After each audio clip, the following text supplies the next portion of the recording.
Hello dear student, welcome back और YouTube channel more life education. आपका हमारा YouTube channel पर फिर से बहुत बहुत स्वागत है। आज हम फिर से एक नया टॉपिक लेके आए हैं जिसका नेम है द्विघात समीकरण। द्विघात समीकरण को श्रीधराचार्य सूत्र और इसका सेकंड नेम है द्विघात सूत्र से कैसे हल करें। यानी हम द्विघात जो समीकरण होता है ना, उसको श्रीधराचार्य फॉर्मूला और उसका एक नाम और है हिंदी में जिसका नाम है द्विघात सूत्र से कैसे हल करें। ठीक है, ये अपन आज इनके क्वेश्चन सोल्व करेंगे। तो इससे पहले हम बेसिक नॉलेज लेते हैं कि द्विघात समीकरण होता क्या है। ठीक है, तो हम देखते हैं समीकरण जिसको इंग्लिश में बोलते हैं इक्वेशन। ठीक है, जैसे ये समीकरण लिया मैंने x + 5 = 0, यानी बराबर में क्या आ गया 0, तो वो क्या बन जाती है इक्वेशन। यानी बराबर में कोई समीकरण हो उसके बराबर में 0 आते हैं वो इक्वेशन बन जाती है।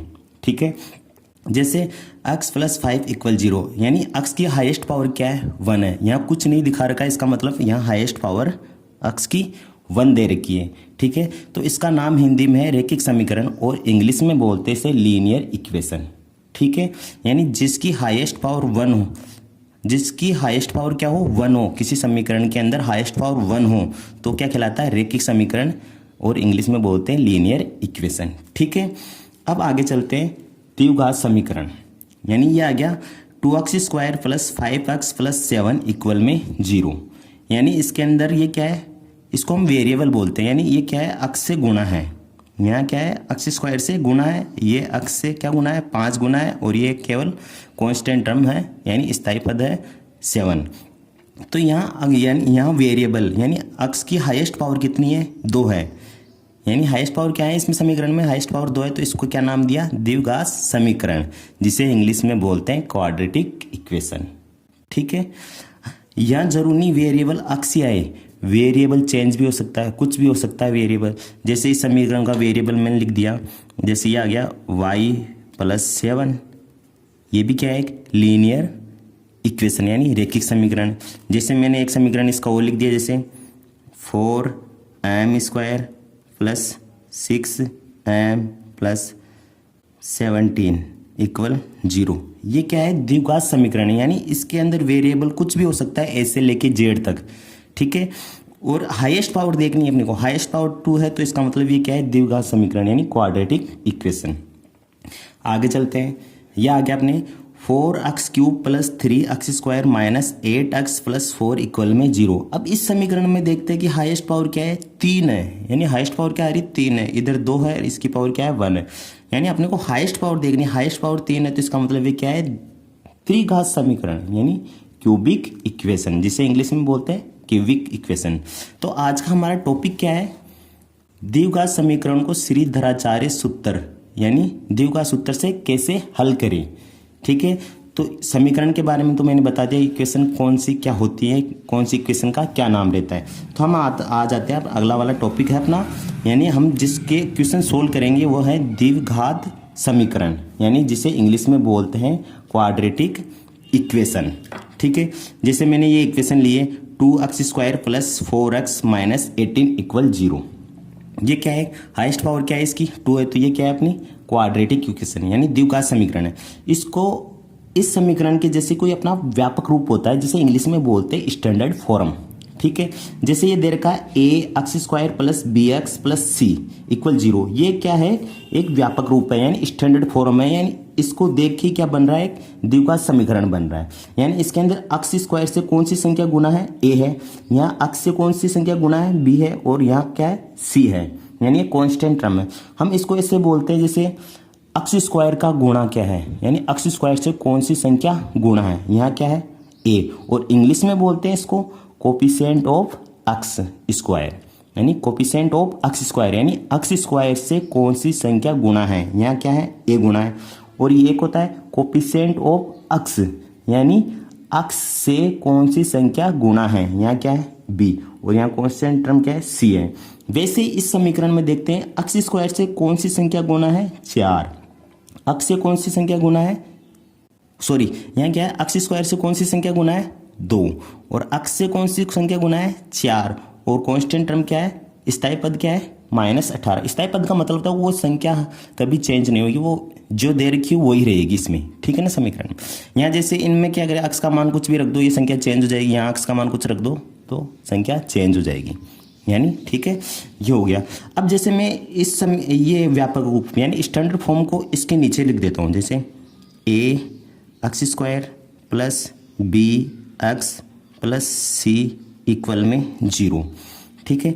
यानी यहाँ तो एक का मान देखो, एक्स स्क्वायर यहाँ भी एक्स स्क्वायर, यहाँ एक्स है तो यहाँ भी एक्स है, यहाँ सी है तो यहाँ क्या दे रहा है 18, तो इसका मतलब यहाँ ए है तो इसका मतलब एक का मान क्या हो गया, ये 2 हो गया, 2 हो गया। यहाँ बी है, यहाँ बी का मान क्या है 4 हो गया, बी का मान क्या है 4 हो गया। यहाँ सी है तो यहाँ सी का मान क्या हो गया -18, यानी -18 लेंगे क्योंकि ये सी है, यहाँ है ना साइन के साथ संख्या लेनी पड़ती है। यहाँ देखो बी प्लस में तो 4 भी प्लस में, प्लस का 4 आ गया, ए प्लस में तो यहाँ 2 भी क्या है प्लस में आ गया, ठीक है। ये होता है एक व्यापक रूप यानी स्टैंडर्ड फॉर्म, यानी आपको यहाँ द्विघात समीकरण से ए का बी का और सी का मान निकालना आ गया। जैसे हम एक और इक्वेशन लेते हैं जिससे हम ए का बी का सी का मान निकालते हैं। अपने को पता है व्यापक स्टैंडर्ड यानी स्टैंडर्ड व्यापक रूप क्या होता है अपना, A X square plus B X plus C equal में 0। एक चीज़ और बहुत इंपॉर्टेंट है इसके अंदर है ना, व्यापक रूप में यानी किसी भी द्विघात समीकरण होगा ना उसके अंदर ए का मान कभी भी 0 के बराबर नहीं आएगा। यदि यहाँ 0 आ गया तो इसका मतलब ये किसी भी संख्या को 0 से इंटू करते तो क्या हो जाती है 0 हो जाती है, फिर ये एक्स स्क्वायर भी क्या हो जाएगा 0, तो फिर ये द्विघात समीकरण रहेगा ही नहीं क्योंकि फिर ये 0 हो गया तो एक बचेगा क्या 3x - 4, ये द्विघात समीकरण नहीं रहेगा, ये कौन सा रहेगा रैखिक समीकरण बन जाएगा। इसलिए ए का मान कभी भी 0 नहीं आएगा, ठीक है। अब जैसे इसमें देखो मैंने ए का मान निकालना है, यहाँ ए है तो यहाँ ए का मान क्या रहेगा -7, ठीक है। बी एक्स तो एक्स के साथ कौन सी संख्या है 3, और सी क्या है यहाँ, सी का मान यहाँ क्या है -4, यानी आपको ए का बी का और सी का मान निकालना आ गया, ठीक है। आई होप आपको ये समझ में आ गया होगा कि ए का मान कैसे निकालें, बी का मान कैसे निकालें और सी का मान क्या होता है और कौन सी समीकरण कौन सा होता है, यानी रैखिक समीकरण कौन सा होता है जिसकी हाईएस्ट पावर 1 हो वो क्या कहलाता है लीनियर इक्वेशन, जिसकी हाईएस्ट पावर 2 हो वो क्या कहलाता है द्विघात समीकरण यानी क्वाड्रेटिक इक्वेशन, यानी जिसकी पावर हाईएस्ट पावर 3 हो जिसे उसे क्या बोलते हैं त्रिघात समीकरण यानी क्यूबिक इक्वेशन बोलते हैं। और द्विघात समीकरण आ गया, ये व्यापक रूप आ गया अपना, यानी व्यापक रूप कौन सा है A X square plus B X plus C equal 0। ये तो हो गया। हमारी हेडिंग क्या थी ऊपर देखते हैं, हेडिंग ये थी कि द्विघात समीकरण को श्रीधराचार्य सूत्र यानी द्विघात सूत्र से कैसे हल करें। अपने को पता चली गया कि द्विघात समीकरण कौन सा होता है, ये तो समझ में आ गया। अब चलते हैं द्विघात सूत्र पे, ठीक है। देखो इधर ये आ गया अपना द्विघात सूत्र, यानी जिससे सेकंड नेम है इसका श्रीधराचार्य सूत्र, यानी इस फॉर्मूले को इस नाम से कोई व्यक्ति उसने बनाया था जिसके नाम पर इस सूत्र को रखा गया, यानी श्रीधराचार्य सूत्र। और सेकंड नेम है द्विघात सूत्र जिसे इंग्लिश में बोलते हैं क्वाड्रेटिक फॉर्मूला, ठीक है। जैसे ये है अक्स, वेरिएबल कुछ भी हो सकता है XYZ, यानी अपने को अक्स के मान निकालने। यहाँ क्या दे रखा है -b प्लस माइनस रूट के अंदर b² - 4ac/2a, ये अपना द्विघात समीकरण है।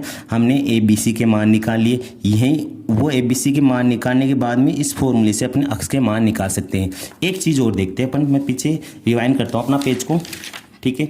जैसे ये समीकरण है x + 5 = 0, यानी जिसकी हाईएस्ट पावर जो होगी उसके उतने ही मान निकलेंगे, यानी जितनी हाईएस्ट पावर रहेगी तो x के मान क्या निकलेंगे उतने निकलेंगे, ठीक है। जैसे मैं इस समीकरण को हल करता हूँ, यहाँ क्या है x + 5 = 0, तो यहाँ हाईएस्ट पावर क्या है 1, तो इसका मतलब x का मान क्या रहेगा, x का मान क्या निकलेगा 1 ही निकलेगा, यानी -5। ये 5 उधर चल जाएगा तो क्या आ गया -5, x का मान 1 निकल गया 1।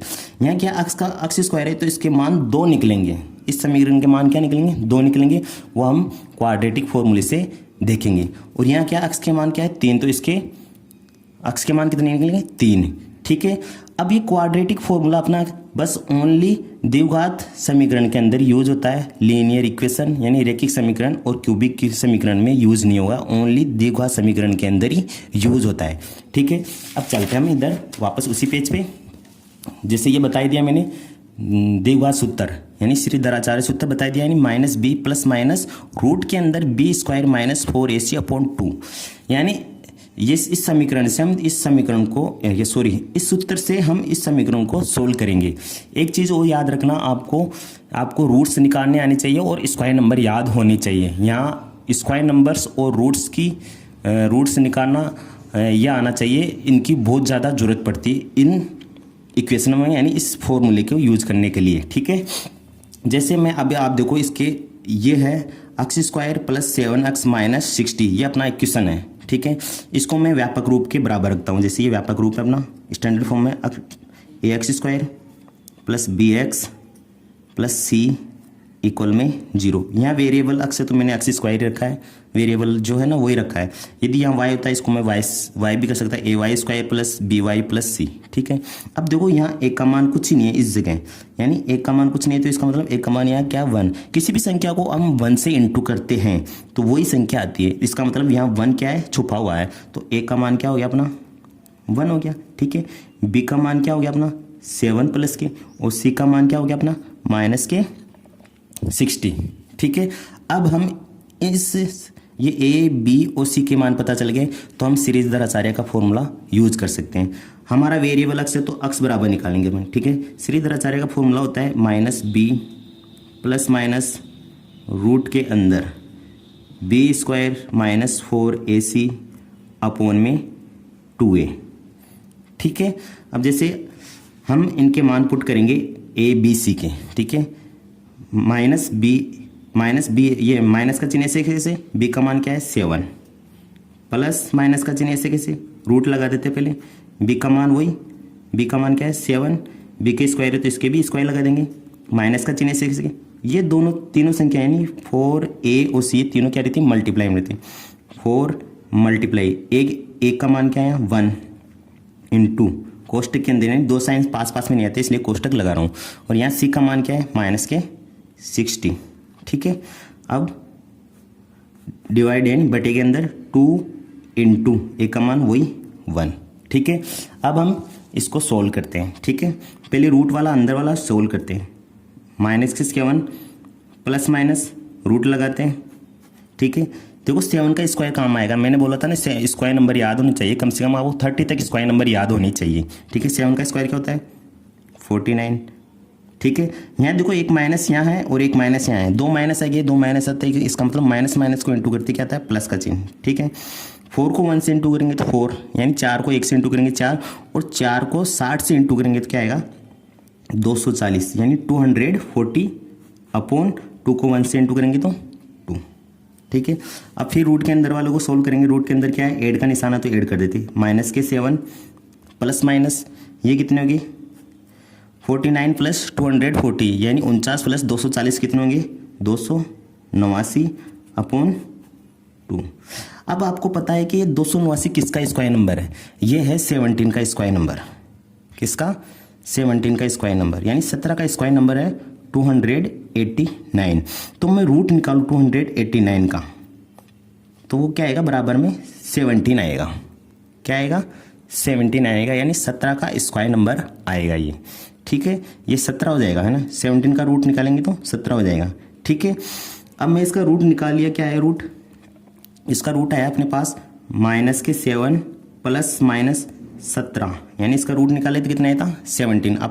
आपको स्क्वायर नंबर याद होना चाहिए, इसका रूट निकल गया 17। ठीक है, अपॉन के अंदर 2।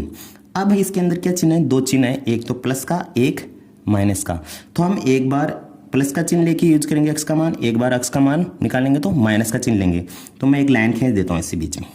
ठीक है, मैंने ये लाइन खींच दी, एक बार मैं एक्स बराबर रखता हूँ, एक्स के बराबर रखता हूँ माइनस के 7, ऐसे कैसे प्लस का चिन्ह लेता हूँ। ठीक है ना, प्लस 17 अपॉन 2, ये प्लस का चिन्ह ले लिया। अब की बार एक्स का मान इधर निकालेंगे, यानी माइनस के 7, अब की बार क्या लेंगे माइनस का चिन्ह और 17 अपॉन 2। पहले इसको सोल्व करते हैं। ठीक है, ठीक है, यह आ गया एक्स बराबर -7 में से 17 जाएंगे तो क्या बचेंगे 10 अपॉन 2। ठीक है, इसको डिवाइड कर देंगे तो क्या आ गया एक्स का मान 5, यानी एक्स का मान अपने पास आ गया 5। ठीक है, एक मान तो आ गया। एक बार इसको सोलेंगे माइनस के 7 और माइनस के 17, यानी माइनस के 7 और माइनस के 17 कितने होते हैं माइनस के 24। ठीक है, अपॉन में 2 है, तो अब इसको डिवाइड करेंगे तो कितना आएगा माइनस के 12 है, यानी अक्स का मान क्या आ गया, एक तो 5 और अक्स का मान क्या आ गया, एक माइनस के 12। ये हो गए अपने अक्स के मान निकाल लिए क्वाड्रेटिक फॉर्मूला यानी द्विघात सूत्र से। आई होप आपको हमारा क्वेश्चन बहुत पसंद आएगा। यदि आपको हमारा जो पढ़ाया क्वेश्चन तरीका पसंद आया तो इसको चैनल को सब्सक्राइब कीजिए और वीडियो को बहुत ज़्यादा शेयर कीजिए और इसको लाइक कीजिए। और इस वीडियो को शेयर करने कीजिए कि आपके जो कमज़ोर फ्रेंड्स वगैरह, यानी कमज़ोर तो कोई होता नहीं है, ठीक है ना, थोड़ा अपने फ्रेंड्स यानी मित्रों के पास इस वीडियो को बहुत ज़्यादा शेयर कीजिए, जिससे उनको ऐसे प्यारे प्यारे अच्छे और इजी वीडियो मिलते रहे और उनका बेसिक नॉलेज स्ट्रॉन्ग होता रहे। धन्यवाद।